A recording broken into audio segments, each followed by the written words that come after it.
ऐलान नबूवत से कबल हजरत मोहम्मद सल्लल्लाहु ताला अलैहि वसल्लम तिजारत में गर्ज से अरब और अरब से बाहर दूसरे मुल्क में सफर करने के आदी थे। आप सल्लल्लाहु ताला अलैहि वसल्लम ने शाम, बसरा, यमन और बहरीन का कई मरतबा सफर किया था, जहाँ मुख्तलिफ बाजार कायम थी। नबूवत के बाद जब एक दफा बहरीन से अब्दुल केस का वफादार हुजूर के पास आया था, तो आपने बहरीन के एक मकाम का नाम लेकर वहाँ का हाल पूछा। लोगों ने ताज्जुब से पूछा कि आपको हमारे मुल्क का हाल हमसे भी बेहतर जानते हैं। इस पर नबी ने फरमाया कि मैंने तुम्हारे मुल्क की खूब सैर की है। रिवायतों में आता है कि हुजूर ने अपने चचा जुबैर और अब्बास के साथ भी यमन का सफर किया था और ये एक कारोबारी सफर था। सफर से वापसी के बाद जनाब अब्बास कहा करते थे कि मोहम्मद की जात की बरकत की वजह से अल्लाह हमें तिजारत में ज्यादा फायदा पहुँचाता है। हुजूर ईरान के सरहदी इलाकों में भी गए थे। उन दिनों ईरान में मुंजर बिन साबा की हुकूमत थी। इन तमाम सफर से हुजूर को खासा तजुर्बा हुआ और लेन देन के गर्ज के मुख्तलिफ इलाकों और तहजीबों के लोगों से मोलजोल पड़ा। आप सल्लल्लाहु ताला अलैहि वसल्लम को उनकी मजहबी जिंदगी से मुताल्लिक काफी जानकारी इकट्ठा हुई। नबवी जिंदगी में जब कभी हुजूर अपने किसी पुराने ताजिर साथी से मिलते तो इंतहाई गर्मजोशी से मुलाकात करते और उनसे तिजारत के गुजरे दिनों की यादों को ताज़ा किया करते थे। उन दिनों अरब में अफसाना गोई का रिवाज था। रात को लोग तमाम कामों से फारिग होकर किसी खास मकाम पे जमा होते थे और एक शख्स जो दास्तान गोई में महारत रखता था वो दास्तान शुरू करता था, जिसे लोग बड़े शौक से रात भर सुनते। एक दफा हुजूर ने भी इस महफिल में शरीक होना चाहा, लेकिन रास्ते में इत्तेफाक से एक शादी की महफिल लगी थी जिसे देखने के लिए आप वहाँ खड़े हो गए और आप सल्लल्लाहु ताला अलैहि वसल्लम को वहीं नींद आ गई। जब आप उठे तो सुबह हो चुकी थी। 40 सालों की मुद्दत में सिर्फ 2 दफा हुजूर ने एक उन महफिलों में शरीक होने का इरादा किया था, लेकिन दोनों दफा कोई इत्तेफाक हो गया और अल्लाह ने आपको उन फिजूल महफिलों से बचा लिया। उन दिनों मक्का तामम तर बद अमालियों और बुराइयों का मरकज था। कुरैशी मक्का ने हज में तरह तरह की विद्दतों को इजाद कर लिया था। मर्द नंगे होकर काबा शरीफ का तवाफ किया करते थे, जबकि औरतें भी नीमब रहना हालत में काबा के गिर्द चक्कर लगाया करती थी। लोगों ने काबा के गिर्द 360 बुत रख दिए थे। कहीं लात की पूजा होती, कहीं उज्जा की, तो कहीं इंसाफों नाइला की। ये वो पत्थर थे जिनको लोगों ने ये खुदा का दर्जा दिया था और कुफ्र हर तरफ गालिब आ चुका था। कहीं बुतों के आगे कुर्बानियों की जाती थी, तो कहीं मुजाविर और पुजारी लोगों से नजराने वसूल करके अपनी जेबों को भरते थे। हुजूर अहले मक्का के इन अमाल से बहुत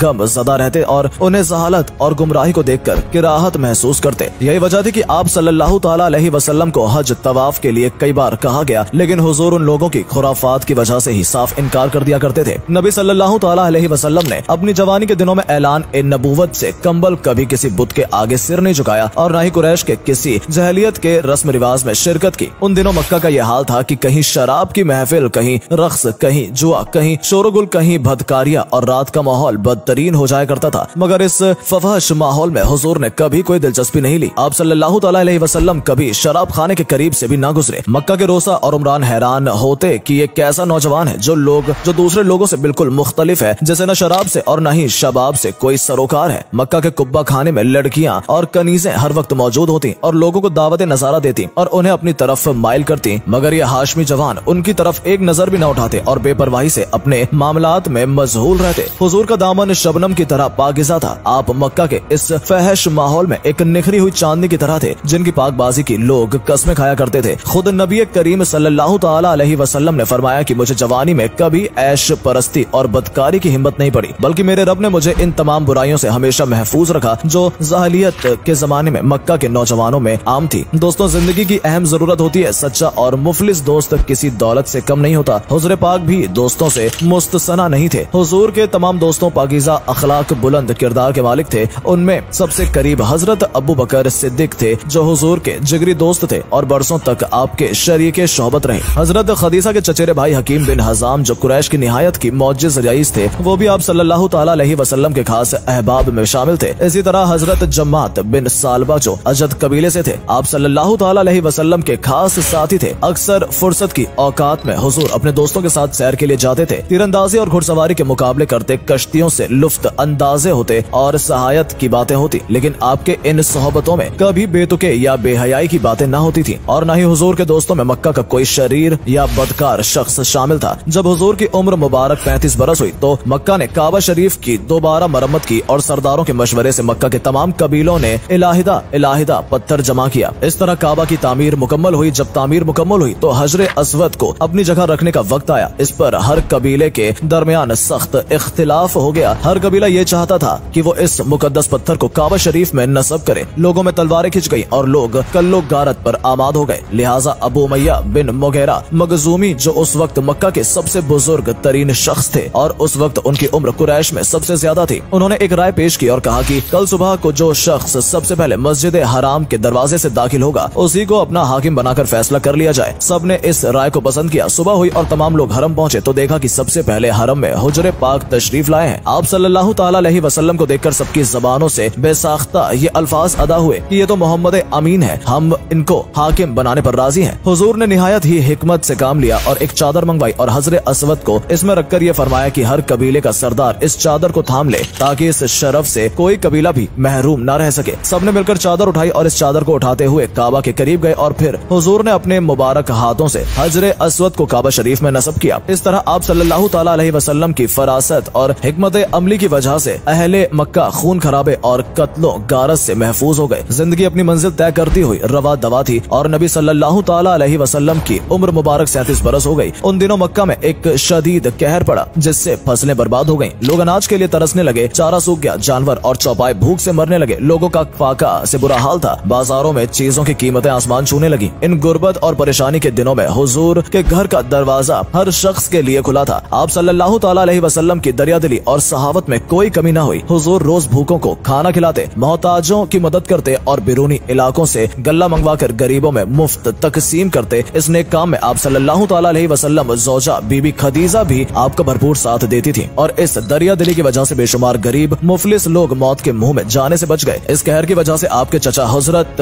अबू तालिब भी बहुत परेशान थे और उनकी माली हालत बहुत कमजोर हो चुकी थी। अबू तालिब के कई औलाद थे जिनकी जिम्मेदारी संभालना मुश्किल हो रहा था। हुजूर को अपने अजीज चाचा की हालत देखकर बेहद दुख हुआ, लिहाजा आप सल्लल्लाहु ताला अलैहि वसल्लम हजरत अबू तालिब के पास गए और अपने चचा की दरखास्त की कि वो अपने बेटे अली को अपनी किफालत में लेना चाहते हैं ताकि अबू तालिब का बोझ कुछ हम कम कर सकें और परेशानियों में कुछ कमी आ जाए। इस तरह अली इब्ने अबू तालिब नबी सल्लल्लाहु ताला अलैहि वसल्लम के घर आ गए और अली की परवरिश हुजूर के साए में होने लगी।